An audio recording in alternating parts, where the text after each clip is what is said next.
السلام علیکم، میں فیروز محمد بیسٹ پاک بلاگ سے آج آپ کے لیے بہت ایک معلوماتی نالج لے کے آیا ہوں۔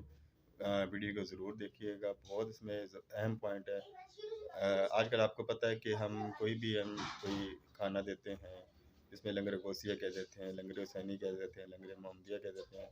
تو مجھے اس بالکل چیز سے انکار نہیں، لیکن تھوڑا سا دیکھیں کہ قرآن پاک میں کلیئر کٹ آیت ہے کہ جس کھانے پر اللہ کے سوا کسی اور کا نام لیا جائے، چاہے وہ ہمارے نبی پاک صلی اللہ علیہ وسلم ہو، چاہے شیخ عبد القادر جیلانی ہو، چاہے امام حسین کوئی بھی ہو، تو وہ کھانا حرام ہو جاتا ہے۔ دیکھیں تو آپ اس طرح کہہ دیا کریں کہ یہ لنگر اللہ ہے، لیکن اس کا ثواب ہم امام حسین کو منسوب کرتے ہیں۔ یہ لنگر غوثیہ ہے، اس کا ثواب ہم شیخ عبد القادر جیلانی کو منسوب کرتے ہیں۔ یہ لنگر حسینی ہے، لیکن اس کا ثواب ہم امام حسین کو منسوب کرتے ہیں۔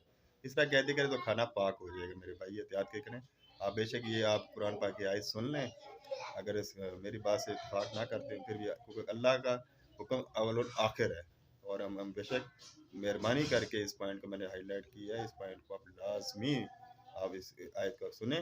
اور پھر بھی اگر کوئی مجھ سے غلطی گستاخی ہو تو میں طالب علم ہوں، غلطی کر سکتا ہوں، لیکن میں قرآن پاک کی آیت کوٹ کر رہا ہوں جو ایک سالڈ دلیل ہے۔ بس تھوڑا سا چینج کر دے گا جس طرح میں نے آپ کو بتایا۔ بہت شکریہ۔ تم پر مرا ہوا جانور اور بہتا لہو اور سور کا گوشت اور جس چیز پر اللہ کے سوا کسی اور کا نام پکارا جائے، اور جو جانور گلا گھٹ کر مر جائے، اور جو چوٹ لگ کر مر جائے، اور جو گر کر مر جائے، اور جو سینگ لگ کر مر جائے، یہ سب حرام ہیں۔ اور وہ جانور بھی جس کو درندے پھاڑ کھائیں، مگر جس کو تم مرنے سے پہلے ذبح کر لو، اور وہ جانور بھی جو غیر اللہ کے آستانے پر ذبح کیا جائے، اور یہ بھی کہ پانسوں سے قسمت معلوم کرو، یہ سب گناہ کے کام ہیں۔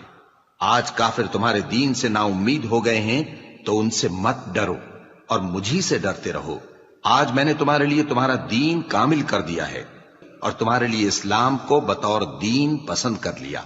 ہاں، جو شخص بھوک میں ناچار ہو جائے بشرطے کہ گناہ کی طرف مائل نہ ہو، تو اللہ بخشنے والا ہے، بڑا مہربان ہے۔